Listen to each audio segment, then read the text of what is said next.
I wanted to start this video with a thanks, Marcel. That was a great video you put together. You had a ton of valid points, and I'm happy to discuss stuff with you this way. This is the way we should do it. Great job on the video. Well, let's get into mine.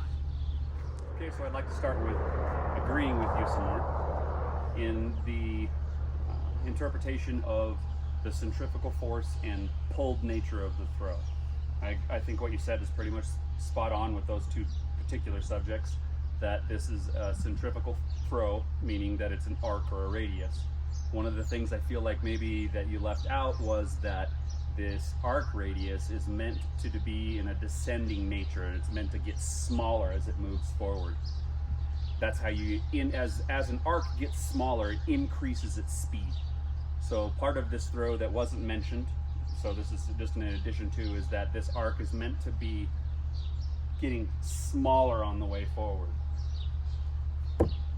And the reason you see a lot of this pulled back thing isn't so much that people are snapping their wrist at the end with a conscious muscle movement.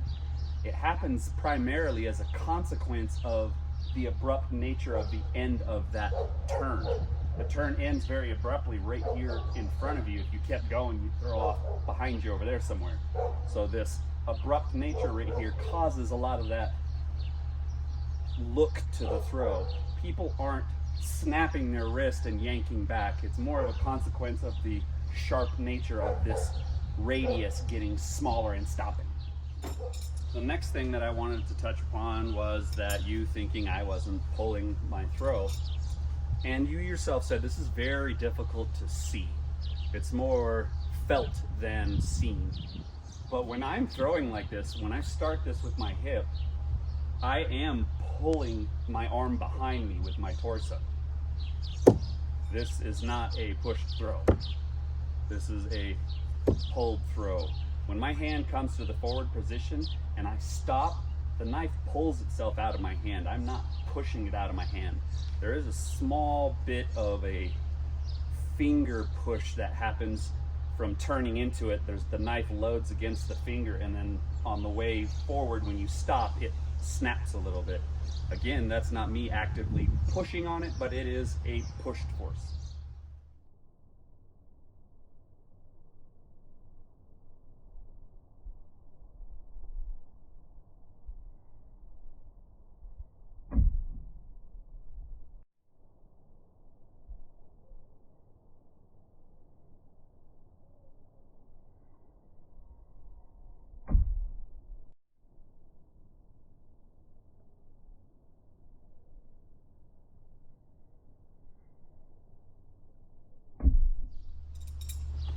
The next thing I'd like to address is some of your perceived limitations on this form of throwing, where people have to stop and set up and can only throw from here like that. That's not the case. We can move all around. I can throw behind myself. I'd like to see you do that with a push throw. It doesn't matter. I can be moving, so I can move around all I want to. I don't have to stop and set up. I can throw behind myself, in front of myself, while moving forward or backwards. So the versatility argument, I disagree with. I think that this waveform and Skanf or Skanf or however it's said, somebody from Russia, please help me there. I don't know how to say that right. But it's versatile, man. You can do it any which way you want. One addition to the versatility argument, debate, or whatever you want to call it, is you were saying, you know, being able to throw right foot or left foot forward. And yes and no on that one. You can't generate as good of a rotational force if your hip and shoulder are already forward. If you're throwing with your right hand, you're very limited in the arc that you can make with your right foot forward, as opposed to your back foot being forward, being able to get all the arc you want in there. Throwing it like this is possible, but it's not as effective as this foot back. But you can do those same things. You can step into a throw and still use that centrifugal pulled wave style throw. The next thing that I wanted to talk about was saying that Skanf can't be thrown overhand because you can't create a centrifugal force that way. again, slightly disagree with you. We both agree that this is a centrifugal force here. The same turn that generates the centrifugal force can be done with your arm up like this. You can still throw in an overhand way and get a pulled centrifugal throw out of it. You don't have to push like that. You can use an overhand throw with that same pull. So just some versatility demonstration. This is the typical throw, a pulled snap throw. Now see, I don't have to look. I don't have to be facing the target one little bit. This pull, and it's almost, if you get the pull just right, the knife will pull itself out of your hand with the proper tension at the right spot, no matter which way you begin this movement. If you have the right grip, you can do whatever you want, and this pulled throw is still going to work. The versatility, I think, is more than a standard overhand push throw. I'd like to see you do some overhand push throws behind your armpit or under your leg. It's not the same thing.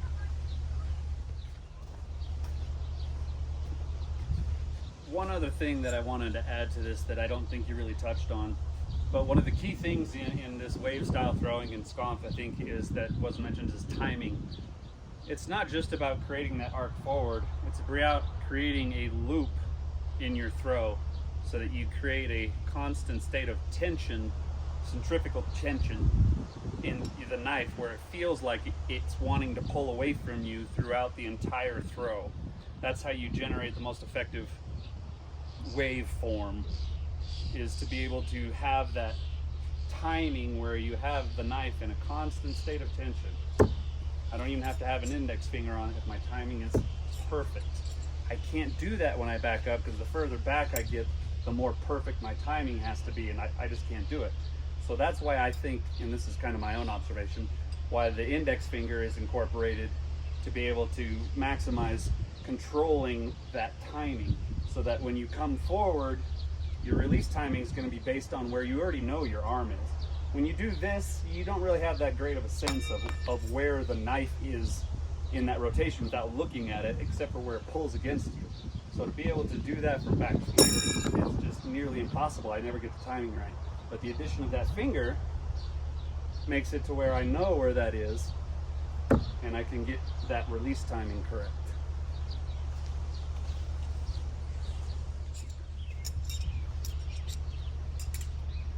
So my summation of this throwing style is that you need to have a loose wrist and grip, because you are trying to create that loop, that wave in the throw. And in order to do that, you have to have your timing just right. It also has a back part as well as a forward. Both of them go together to make it work correctly. So you must get it to go back and then forward. That loose.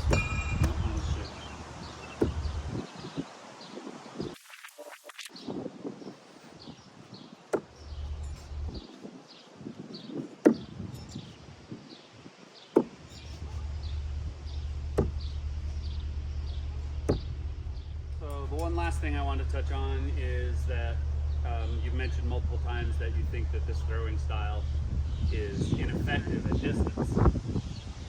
And I kind of disagree with you, man. I think that it has to do with the ability of the thrower and their ability to throw this particular style.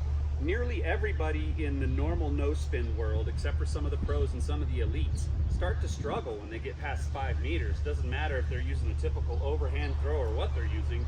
5 to 6 meters is where everybody starts to struggle.